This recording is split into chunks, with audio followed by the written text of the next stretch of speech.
A very normal person has a definite goal that he expects to reach, some purpose for which he is living, thinking and working, one or more objects that he is trying to gain possession of.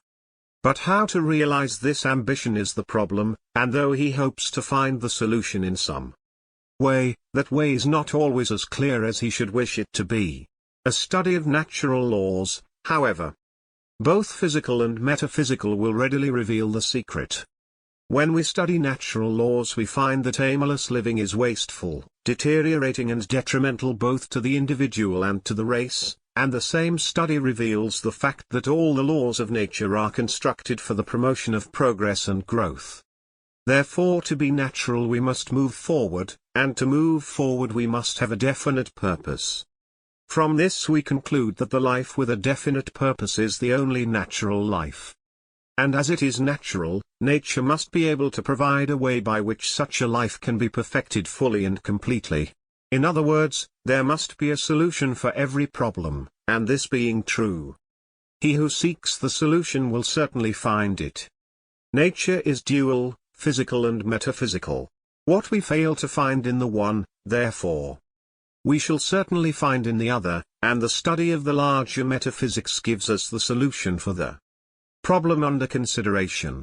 This solution is based upon the discovery that thought is the one power that determines the life, the position, the circumstances and the destiny of man, and that to use that power we must learn to think for results.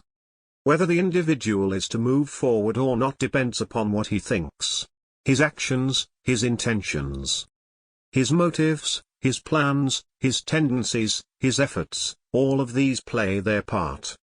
But they are all the products of thinking, and therefore are invariably like the process of thinking from which they sprang. Every thought is a power in the life where it is created and will either promote or retard the purpose of that life. Every thought you think is either for you or against you. It will either push you forward or hold you down. When your own thought is against you, all your actions, efforts, tendencies, plans, intentions, and everything that is produced by thought or directed by thought will also be against you. And conversely, everything that you do with muscle or brain will be for you when your thought is for you.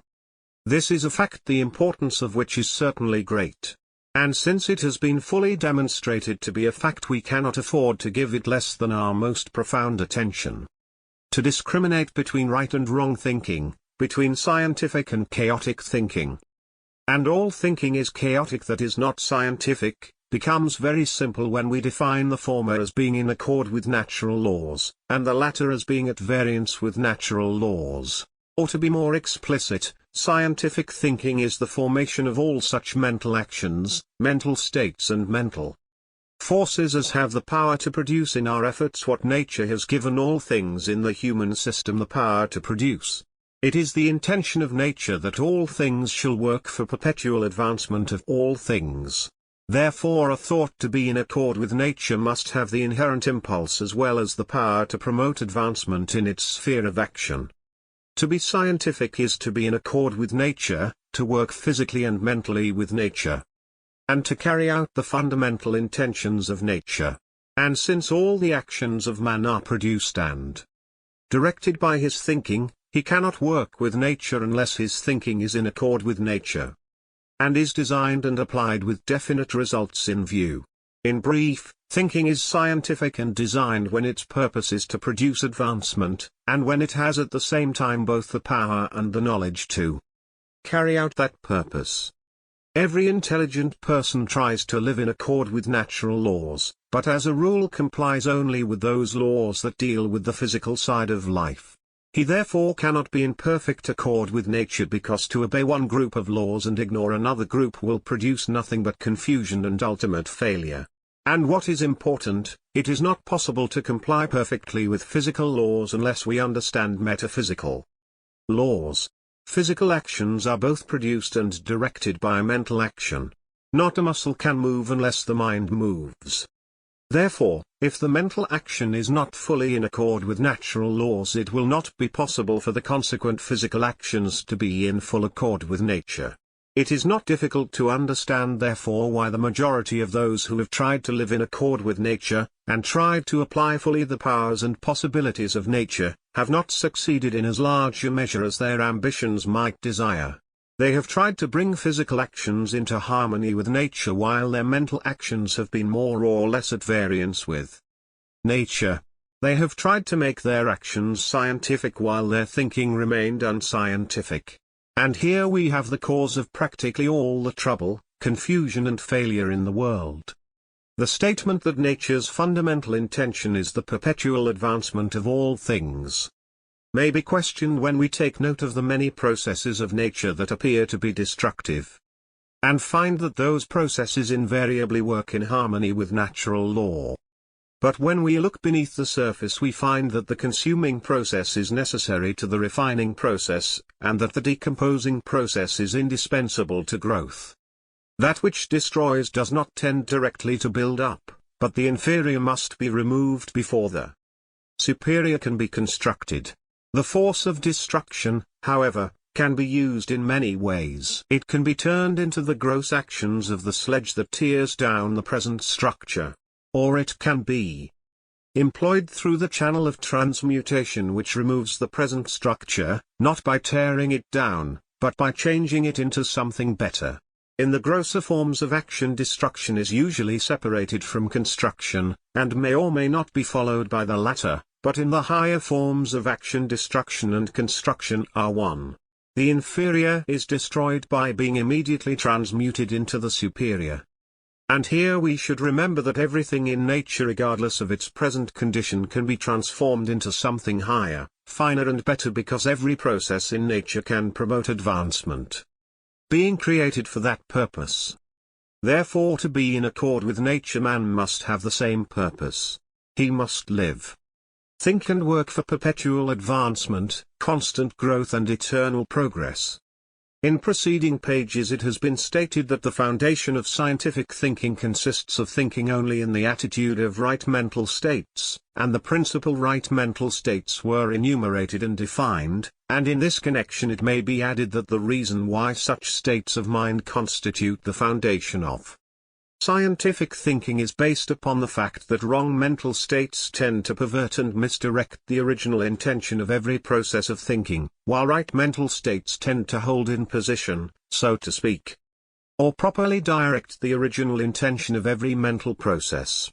To think scientifically and to think for results is to think with a definite object in view, that is, to so think that every thought will aid in the realization of that object.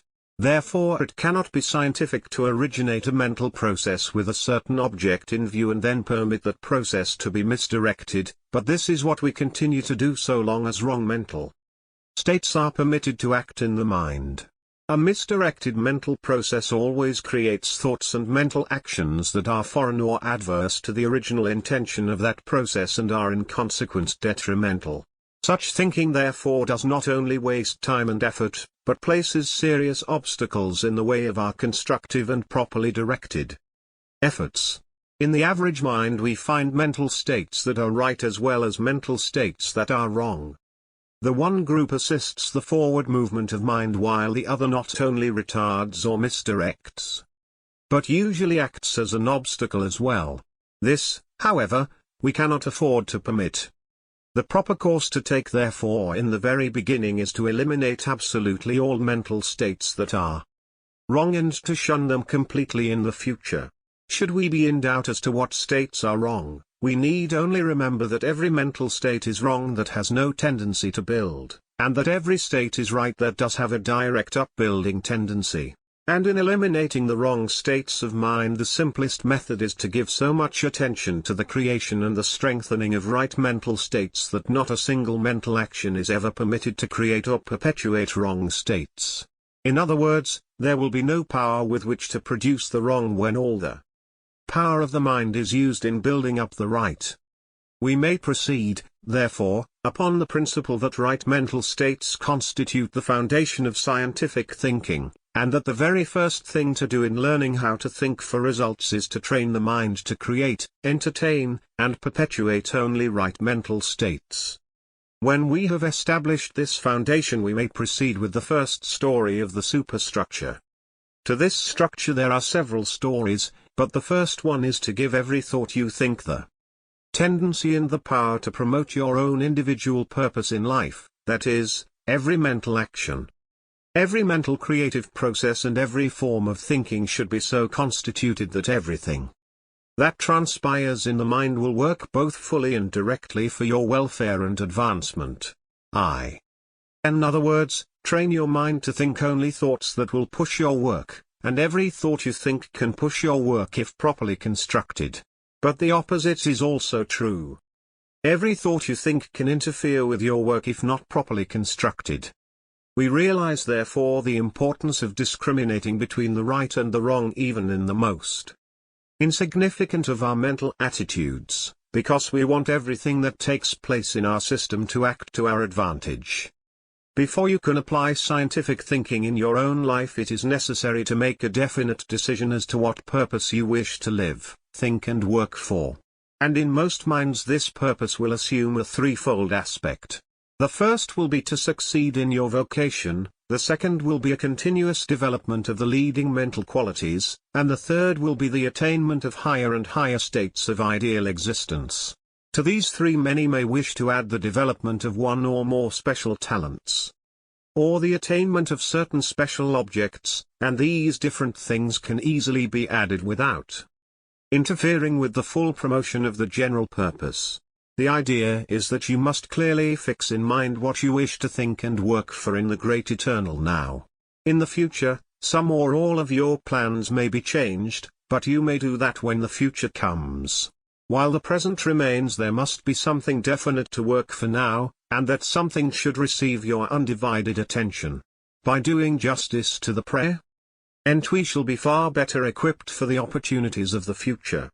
In fact, the very best way to prepare for the future is to be your very best in the present, and if you are your best in the present, your future will certainly be better. Whether you have a few object or many that you wish to realize, place them properly in your mind, giving each a special position before your mental vision, and then hold these objects constantly before you as the great goal for which you desire to live, think and work. Center all attention upon that goal, mentally moving in that direction every moment, and turning on the full current. No force of thought or action must go to the left or to the right. Every force you place in action in your system must aim upon that goal, and must proceed with the definite purpose of helping you reach that goal. In brief, you must actually live in every sense of the word for the purpose you have in view. That does not mean, however, that you must ignore the interest of others or become oblivious to the many phases of life that exist about you. The mind is complex and consciousness is capable of many grades of action, therefore you can in general be interested in everything that has worth. But all these other interests must be made a channel through which your fundamental purpose can be promoted, or rather an aid to the great plan for which you live, think and work. If you are a businessman, you need not ignore music, art or literature. The more you have of these the better for your business, provided you employ them as forces of inspiration. Though it is necessary for you to concentrate your life upon your business, still you must constantly enlarge your mind, character and soul in order to ensure increased success in your business. Your capacity for work and your power to improve the quality of your work must develop. And everything in life that has worth can be made to promote your own individual growth. In other words, be interested in everything that has quality and worth anywhere in life, and use everything you gain through this interest for the making of your own life larger, richer and more successful. It is not the narrow mind that succeeds. The mind that invariably realizes the greatest success is the mind that is broad, and at the same time has the power to focus the whole of its larger capacity upon the one thing that is being done now. When you constantly focus your mind upon that which you are living for and working for, you are giving all your creative powers to those faculties and talents that are required in the realization of your objects in view. It is therefore evident that the larger your mind is, both in its capacity and power, the greater will be the results. It requires ability and power to do things. Therefore the more ability and the more power you can apply in any line of action, the more you will accomplish and the more rapidly you will advance in that direction. For this reason we do not wish to throw away ability and power upon those things that cannot promote our present progress. We do not wish to give thought and attention to plans that are of no use to us now. We may need those plans someday, but the plans that we can use now are the only ones that have a right to our present attention. The idea is to think that you can, to think for results and to give your life in the present to that which can use your life in the present. This is not done, however, when we permit aimless thinking. And the amount of life and ability that is thrown away in this manner is enormous. Aimless thinking has the same effect upon your capacity and ability as punching holes in the boiler has upon the capacity of the engine. But the giving of attention to foreign or temporary plans is just as wasteful. When you decide upon a plan, see it through. Give your whole life to it. Turn the full force of your whole mind upon it and keep at it until you are ready for some greater plan. You will thus build yourself up and prepare yourself for a greater plan. And when such a plan arrives, which it positively will, drop everything else and give this new plan the full force of your undivided attention. Too many minds are constantly wishing they were in some other kind of work, thus diverting their attention every few moments from the work in which they are engaged now. The result is not only poor work, but they place themselves in a position where they can never find opportunity for advancement. If you want something better to do, do your present work so well that it becomes a stepping stone to something better. It is the man who thoroughly fills his present place that is asked to come up and fill a larger place, but no man can fill his present place to full capacity unless all the life and all the power that is in him is applied directly in producing results in that place. Since thought is a definite power, with great constructive possibilities, the more thought we give to our work the more successful we shall be in that work, provided our thought is scientific, designed and constructive. This is simple. On the other hand, whenever we encourage aimless thinking or wishing for something else to do, we are taking power away from our work, thereby decreasing results. One of the first principles in thinking for results, therefore, is to give your whole attention to your present work, to give all your creative power to the building up of the purpose at hand, and to cause every mental action to act in such a way that it will act with the plans and for the plans you are now seeking to push through.